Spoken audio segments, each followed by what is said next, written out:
Canada faces a pivotal decision, choosing a new fighter jet to replace its aging CF-18 Hornets, a move that will shape its defense and industry for decades. The CF-18s, after over 40 years of service, are outdated and costly to maintain, struggling to match modern threats. The search for a replacement has been long and politically charged, narrowing to two contenders, the American F-35 Lightning II and the Swedish Saab Gripen E.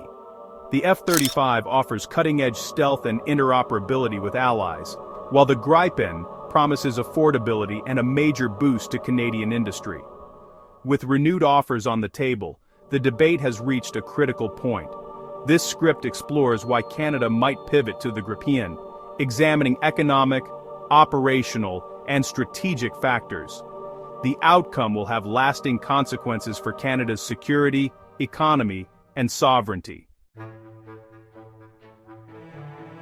At the heart of Canada's dilemma are two very different jets, each representing a distinct approach to modern air combat and national defense. The Saab Gripen E is a versatile, cost-effective fighter, designed for reliability and easy maintenance, able to operate from short or improvised runways. Its rugged design means it can be rapidly deployed and serviced even in remote locations, making it especially suitable for Canada's vast and often challenging geography. Its advanced avionics, powerful radar, and electronic warfare systems make it a formidable multi-role aircraft, ideal for high readiness and challenging environments. The Gripen E's adaptability allows it to switch roles quickly, from air defense to ground attack, maximizing its value for a variety of missions. The F-35 Lightning II, by contrast, is a fifth-generation stealth fighter, renowned for its ability to evade detection and act as a networked command center in the sky. Its cutting-edge stealth technology and advanced sensors set it apart from previous generations of fighters. Its sensor fusion gives pilots unmatched situational awareness, and its stealth allows it to penetrate defended airspace. The F-35's ability to share real-time data with other assets makes it a force multiplier in joint operations. Canada's participation in the F-35 program ensures interoperability with key allies in NORAD and NATO, strengthening continental defense and international commitments. The F-35 represents the technological frontier, while the Gripen offers pragmatic performance and operational flexibility. Each jet brings unique advantages, from cutting-edge innovation to proven reliability. The choice is between cutting-edge capability and a proven, adaptable workhorse, between investing in the future and ensuring dependable performance today. Each jet embodies a different vision for Canada's future air power, shaping how the nation will defend its skies for decades to come. Saab's latest offer is more than just jets, it's an industrial transformation. The proposal includes 72 Gripen Es and 6 GlobalEye surveillance aircraft, with a promise to create over 12,000 Canadian jobs. Saab plans to build major production facilities in Ontario and Quebec, making Canada a manufacturing partner, not just a customer. This would transfer technology, expertise, and control over the fleet's lifecycle to Canada, creating a self-sustaining aerospace hub. The deal also positions Canada as a global export center for both Gripen and GlobalEye, with potential sales to Ukraine and European allies. This approach directly addresses calls for defense spending to deliver real economic returns at home. Saab's partnership model promises innovation, employment, and sovereign capability, forcing a comparison with the F-35's technological edge. The industrial benefits of the Gripen deal could reshape Canada's aerospace sector for decades. The fighter jet debate has captured public attention across the country, sparking conversations in homes, workplaces, and online forums. Recent polls show a clear preference for the Gripen, with the issue becoming a hot topic in both national and local media. Only 13% of Canadians support buying the F-35, while 43% favor the Gripen, citing its affordability, potential for domestic job creation, and the promise of long-term benefits for Canadian industry. Many see the Gripen as a practical choice that aligns with national interests. Support for the Gripen is especially strong among Liberal and NDP voters, aligning closely with the government's focus on job creation, economic growth, and supporting Canadian workers. Politicians have seized on this sentiment, making it a key talking point in debates and public addresses. Saab's promise of thousands of jobs in Canadian-based production fits the political narrative of strengthening national industry. The prospect of new manufacturing facilities and high-tech opportunities has generated excitement in communities across the country. Many Canadians also want to diversify military partnerships and reduce reliance on the U.S., especially after recent political turbulence and uncertainty in American foreign policy. There's a growing desire for Canada to chart its own course in defense. The F-35's negative public perception is tied to concerns about high costs, ongoing controversy, and a sense of dependence on American policy decisions. Critics argue that the F-35 program has been plagued by delays and budget overruns. For many, choosing the Gripen is about asserting Canadian sovereignty, supporting homegrown industry, and building stronger ties with Europe. It's seen as a step toward a more independent and resilient defense strategy.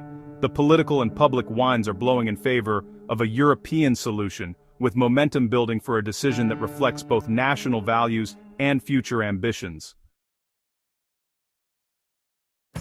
Operationally, the Gripen E is specifically tailored for Canada's unique defense needs, offering a solution that aligns with the country's vast geography and demanding climate. Canada's immense territory and harsh Arctic environment demand a fighter that's not only reliable, but also easy to maintain and capable of operating from remote, rugged airstrips where support infrastructure is limited or even non-existent. The Gripen excels in these conditions, with rapid turnaround times, minimal ground crew requirements, and the ability to disperse across northern bases for enhanced resilience and survivability in the face of potential threats.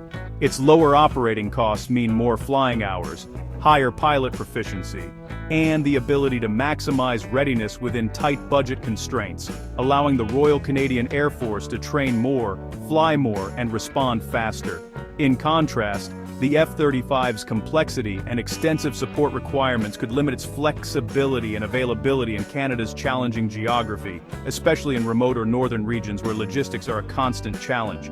Critics argue that Canada would pay a significant premium for stealth and deep strike capabilities it rarely needs, diverting resources from the country's primary air defense mission. The Gripen offers the speed, range, and firepower required for NORAD and Arctic patrols, at a fraction of the cost, making it a highly efficient choice for day-to-day sovereignty operations.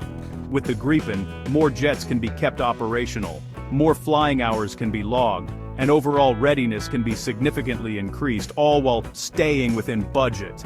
Ultimately, the Gripen is a practical and effective match for Canada's primary mission, defending its own airspace and ensuring the security of its vast northern frontier. The F-35's case rests on its unmatched technology and alliance integration. Its stealth and sensor fusion give pilots a decisive edge, allowing them to see threats first and operate in contested airspace. In a future conflict with advanced adversaries, these capabilities could be critical.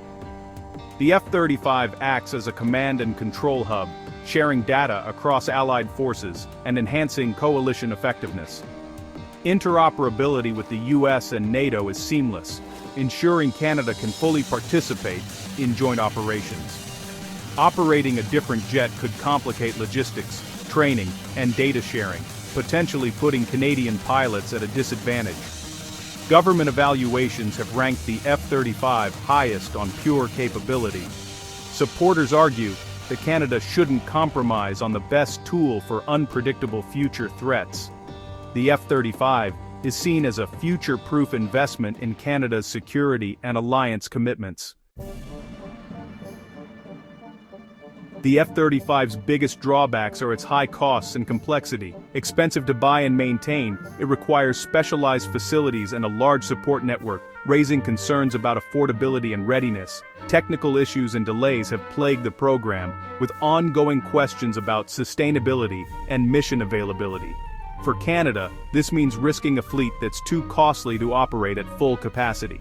The Gripen, by contrast, is affordable and easy to maintain, but its main challenge is interoperability with the F-35-dominated alliance. While it can operate with NATO using standard data links, it lacks the seamless sensor sharing of the F-35.